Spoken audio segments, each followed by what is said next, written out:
2-3 গাড়ি মারি ফালাইছে। পালানির পরে আমাদের বাড়ির সামনে যে গর্তগুলা রাস্তার মধ্যে, এই রাস্তার মধ্যে গর্ত যে পানি ভাজ্যা রয়েছে, কিন্তু ওনারা বলছে যে ওইখান থেকে আইসা তারা মাটি ফালাবে এখানে। এই পর্যন্তই কথা হয়েছে, পরে আর এদিকে আর কোনো মাটি ফালাই নাই। আজ বেশি ওইখানে শাহাবুদ্দিনের বাড়ি এখানে কয়েক গাড়ি মাটি ফালাইছে মাত্র। আর আমাদের বাড়ির সামনে দেখেন যে তো পানি বেজেছে, এখানে তো কোনো মাটি টাটি দেয় নাই।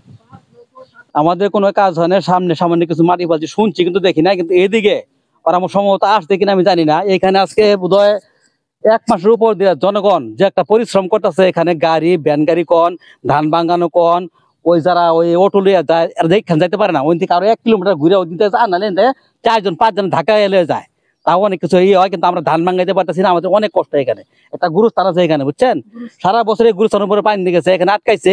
এটা আমাদের যে কোনো প্রকার হোক আমরা একটা ব্যবস্থা করে দেন, আমরা খুব দুঃখে আছি এখানে। আসসালামু আলাইকুম। আমি এই মুহূর্তে আছি ময়মনসিংহ জেলার ত্রিশাল থানার 2 নং বইলর ইউনিয়নের 4 নম্বর ওয়ার্ড পারদানিখোলা শাহাবুদ্দিনের বাড়ি হইতে আইনুল খন্দকারের বাড়ি পর্যন্ত রাস্তা মেরামত, রাস্তা পরিদর্শনে। এখানে নগদ অর্থ বরাদ্দ 5,27,000 টাকা।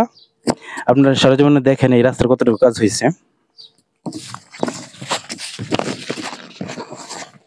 এখানে এলাকাবাসীর সাথে কথা বলে যা জানা গেল, 5 থেকে 6 গাড়ি মাটি এখানে দেওয়া হয়েছে। এই যে আপনি এই দেখেন রাস্তার অবস্থা, 5,27,000 টাকার কাজ।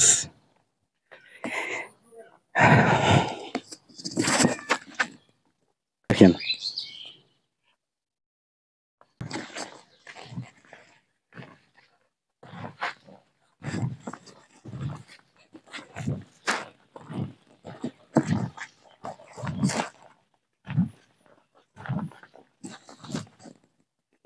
এবারে আপনার নাম কি? আমার নাম মোহাম্মদ আব্দুল জলিল। আপনার শাহাবুদ্দিনের বাড়ি তো চিনেন? জি। শাহাবুদ্দিনের বাড়ি হইতে আইনুল খন্দকারের বাড়ি পর্যন্ত মাটি দেওয়া রাস্তা মানে কাজের জন্য 5,27,000 টাকা বাজে। আচ্ছা, এখানে আপনি তো ভুক্তভোগী, আপনার বাড়ির সামনে পানি জমে আছে, কিন্তু পিছনে বা সামনে মাটির কাজ কি পরিমাণ হয়েছে আপনি জানেন? ওই শাহাবুদ্দির বাড়ির কাছ থেকে মানে 100 গজের মতো মনে হয় যে 2-3 গাড়ি মারি ফালাইছে। পালানির পরে আমাদের বাড়ির সামনে যে গর্তগুলা রাস্তার মধ্যে, এই রাস্তার মধ্যে গর্ত যে পানি ভাজ্যা রয়েছে, কিন্তু ওনারা বলছে যে ওইখান থেকে আইসা তারা মাটি ফালাবে এখানে। এই পর্যন্তই কথা হয়েছে, পরে আর এদিকে আর কোনো মাটি ফালাই নাই। এখন এই যে বর্তমান যে বৃষ্টি হয়েছে, এই বৃষ্টি হওয়ার কারণে এই রাস্তা দিয়ে পানি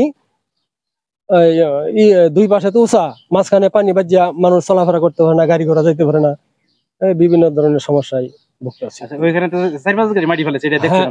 এইটাই। এনে আপনার বাজেট হলো 5,27,000 টাকা। আল্লাহু আকবার। আপনার নাম কি? ডাক্তার মফিজউদ্দিন। ডাক্তার মফিজউদ্দিন। এই যে শাহাবুদ্দিনের বাড়ি হইতে আইনুল খন্দকারের বাড়ি পর্যন্ত 5,27,000 টাকা বাজেট। এখানে কি পরিমাণ কাজ হয়েছে আপনার দেখা দৃষ্টিতে? গত 2 মাসের ভিতরে কি পরিমাণ কাজ হয়েছে? না, এখানে তো কাজ বেশি ওইখানে শাহাবুদ্দিনের বাড়ি এখানে কয়েক গাড়ি মাটি ফালাইছে মাত্র। আর আমাদের বাড়ির সামনে দেখেন যে তো পানি বেজেছে, এখানে তো কোনো মাটি টাটি দেয় নাই। এই যে দেখেন 5,27,000 টাকার কাজ, এখানে কোনো ধরনের কাজ করে নাই। এখানে যা আমি জানতে পারলাম 4-5 গাড়ি মাটি দিচ্ছে, সর্বোচ্চ 10,000 টাকার। অধিকাংশ মানুষ এই বক্তব্য দিচ্ছে 10,000 টাকার কাজ করছে। তারপরে রাস্তার অবস্থা 5,27,000 টাকা কাজ, ইট বালি সিমেন্ট দিয়েও কাজ করা সম্ভব হতো, যেটুকু রাস্তা বাকি আছে, কিন্তু কোনো ধরনের কাজই করে নাই।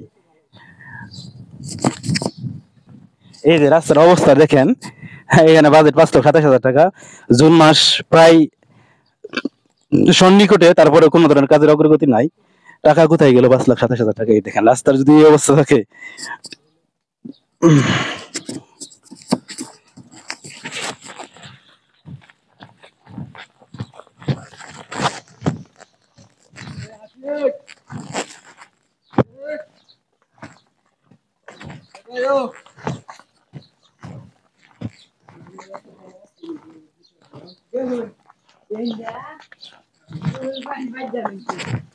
নাম কি? আমার নাম খন্দকার মোহাম্মদ মোশাররফ হোসেন রিপন। এইখানে আপনার শাহাবুদ্দিনের বাড়ি থেকে আইনুল খন্দকারের বাড়ি পর্যন্ত 5,27,000 টাকা বরাদ্দ। আচ্ছা, আপনার বাড়ি তো এই রাস্তার সাথে, এই যে রাস্তা দেখতেছেন পানি ভরা, আমি বলতেছি দেখতেছেন পানি ভরা, এইখানে আপনার এই 5,27,000 কি কাজ হয়েছে আপনার দেখা দৃষ্টিতে? আমাদের কোনো কাজ হয় না, সামনে সামান্য কিছু মাটি ফালছি শুনছি কিন্তু দেখি না। কিন্তু এদিকে আর আমার সম্ভবত আসছে কিনা আমি জানি না। এখানে আজকে বোধহয় 1 মাসের উপর দিয়ে জনগণ যে একটা পরিশ্রম করতেছে, এখানে গাড়ি ভ্যান গাড়ি কন, ধান ভাঙানো কন, ওই যারা ওই অটো লিয়ে যায় এরা যেখানে যাইতে পারে না, ওই থেকে আরো 1 কিলোমিটার ঘুরে ওই দিতে যায়, নাহলে 4জন 5জন ঢাকা এলে যায়, তাও অনেক কিছু ইয়ে হয়, কিন্তু আমরা ধান ভাঙাইতে পারতেছি না। আমাদের অনেক কষ্ট। এখানে একটা গুরুস্থান আছে এখানে, বুঝছেন, সারা বছর এই গুরুস্থানের উপরে পানি দিয়ে গেছে, এখানে আটকাইছে। এটা আমাদের যে কোনো প্রকার হোক আমরা একটা ব্যবস্থা করে দেন। আমরা দুঃখে ইউনিয়ন মেম্বার তো মনে করেন এখানে এই যে কাদের শিমলা আমাদের এখানে সম্ভবত মেম্বার, উনি এখানে আসেন, আমরা জনগণ তো এখানে 100 যাইতে পারি না। যদি এখানে উনি আসতেন তাহলে আমরা বলতে পারতাম। এখানে আমাদেরকে খুব খোঁজ খবর না। আমি এখানে 1 সপ্তাহ ধরে এই খেল লাটাছি, ধান লাটাছি, আমি কামলা লইছি 10টা 12টা কামলা লইয়া এই দিক দিয়ে আধা কিলোমিটার ঘুরে নিয়ে আসছি, কিন্তু আমাদের এখানে একবার সহজ। আমাদের কমসে কম 15 থেকে 20 হাজার টাকা লস হয়েছে এদিকে ঘুরে, পানিতে আসে না কামলা। পরে সেই পুকুর পাহাড়টা হেঁটে ঘুরে নিয়ে আসছি কামলারে, বুঝছেন। আজকে বোধহয় 15 দিন ধরে এই অবস্থা, 1 মাস ধরে এই অবস্থা হইতেছে, আমাদের খুব কষ্ট হইতেছে আমার জনগণ। আপনার নাম কি? মোহাম্মদ আতিকুল ইসলাম। এই যে আমি যে জায়গায় দাঁড়িয়ে আছি এই জায়গার সহ শাহাবুদ্দিনের বাড়ি হইতে আইনুল খন্দকের বাড়ি পর্যন্ত রাস্তা সংস্কারে 5,27,000 টাকা বরাদ্দ। আপনি তো রাস্তায় চলাফেরা করেন, কি কাজ হয়েছে এখানে? এখানে গত 1 মাস আগে দেখছি কয়েক গাড়ি আর কি মাটি ফেলাইছে। এর পরবর্তী আর কোনো দেখি নাই কোনো রাস্তার কাজের কোনো মেরামত করছে। আপনার ধারণা এই রাস্তার মধ্যে কয় হাজার টাকার কাজ করছে? 8-10 হাজার হবে। এছাড়া তার কাজ করছে না? না না না, এই যে আপনি দাঁড়িয়ে আছেন, রাস্তাটা কিরকম অবস্থা? এটা তো কি বলবো, এটা তো রাস্তা কোনো রাস্তার যে বলবো এটা কোনো ভাষা নাই যে এটা রাস্তা। এই রাস্তার জন্য গাড়ি ঘোড়া বা মানুষের চলাফেরা হাঁটা ছাড়া খুব কষ্ট আর কি। নাম কি তোমার? আমার নাম মুস্তাফিজুর রহমান আকাশ। এই যে রাস্তা দেখো, এই রাস্তায় 5,27,000 টাকা বরাদ্দ, এখানে কি পরিমাণ কাজ করছে? আমার তো মনে হয় না যে এখানে 30,000 টাকার মতো কাজ করা হয়েছে। এই রাস্তায় যে মাঝখানে গার্তা গার্তা হয়ে রয়েছে, রাস্তার মধ্যে পানি, কোনো কাজ টাজ হয় না। এই পানির মধ্যে আমাদের চলাফেরা করতে হয়। যে আমি একজন স্টুডেন্ট, কলেজ যাওয়া আসা অসুবিধা হয়, যেরকম প্যাক রাস্তার মধ্যে পানি, এগুলা পার হয়ে যেতে হয়। এবারে কাজ হয়েছে না? না না, কাজ হয় না।